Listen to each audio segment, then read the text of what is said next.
NASA's unmanned New Horizons spacecraft is speeding closer to an historic Pluto flyby.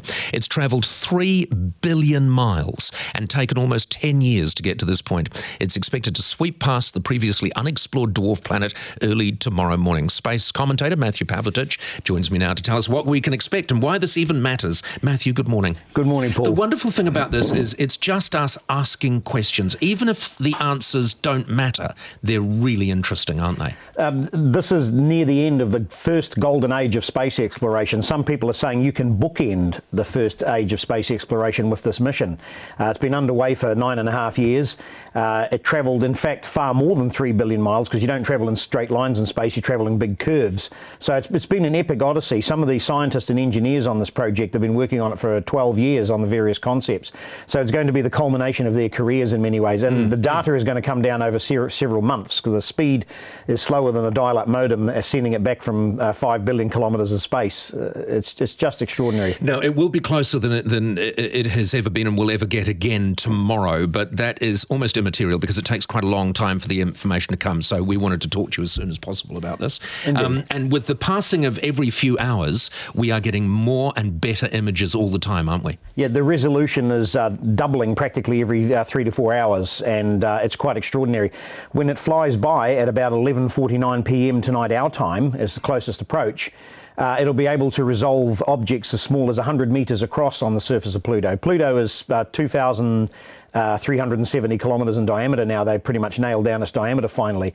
It's got an atmosphere, it's got a polar ice cap, and who knows what other sort of planet-like features it will see. It's got we will know soon. Yeah, we'll know soon. Why does Pluto matter? Are there things that we can learn from Pluto that will genuinely help us? It's a deep frozen area of the solar system where a lot of the same chemicals and components that make up the Earth and our moon and the inner planets are out there, but in different quantities.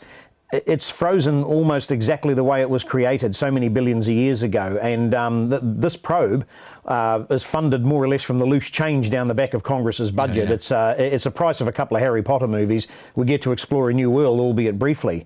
It's pretty exciting. There's a massive social network coverage of this. There's so many websites you can look at. Well, and interest here's the is high. thing, Matthew. People love Pluto. I mean, do you remember when it was dropped as being a planet? There was a huge uproar around the world, wasn't there? Yeah, well, you could say that astronomers and scientists might have been being a bit retentive about that and in the definition, but it's got 5 moons. One of its moons is enormous. It's half the size of its own planet, and they orbit around each other like a baton twirling through space. The main moon, Charon, looks a lot like our moon. It's a colour of dark concrete, whereas Pluto is a pinky orange-red colour. Well, we know that now. We didn't know that before, do we? So the things that we've learned so far from Horizon are the colour change. We thought it was a sort of a bluey grey, and it turns out it's a rusty red. What else? It's got nitrogen, methane, carbon dioxide, water ice, and what are the compounds. patterns, like the heart-shaped pattern and those other patterns? Do we know what they are? Well, some people thought that the heart-shaped pattern might be the ice cap, but as they get closer, it's becoming more apparent that it might not be a heart shape. It's just we're projecting our little romances upon the shape of another world. But there were 4 black dots along the bottom. They thought might have been frozen lakes, but now they just appear to be dark-filled impact craters, perhaps.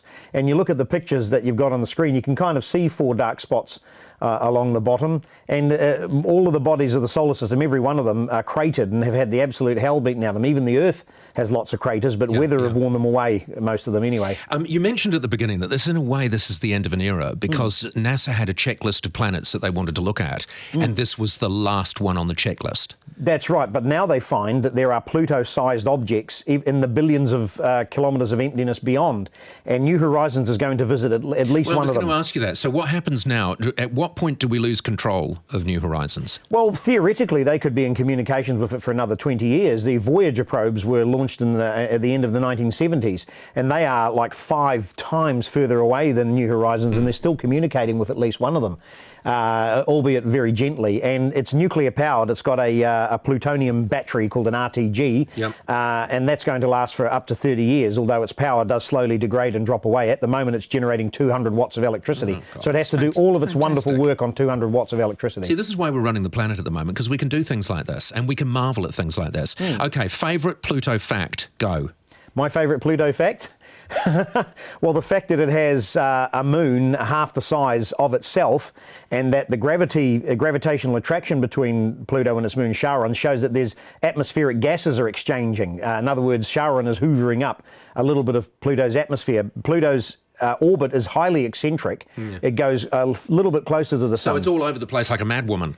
Well, it sometimes comes inside the orbit of Neptune, but there's no danger of them colliding, apparently. What a crazy planet that Pluto is. It's weird. Matthew, thank you so much. It's fascinating stuff. My favourite fact on the whole New Horizon thing is the fact that the discoverer, the person that discovered Pluto, some of his ashes are on I mean, that's romance, isn't it? That's fantastic. It's absolutely amazing. I don't expect most of us will ever have that kind of privilege. No, it is very cool. It's very cool. Matthew, thank you so much for joining us. Matthew Pavletich, who was up all night making paper mache models so that he could bring them in.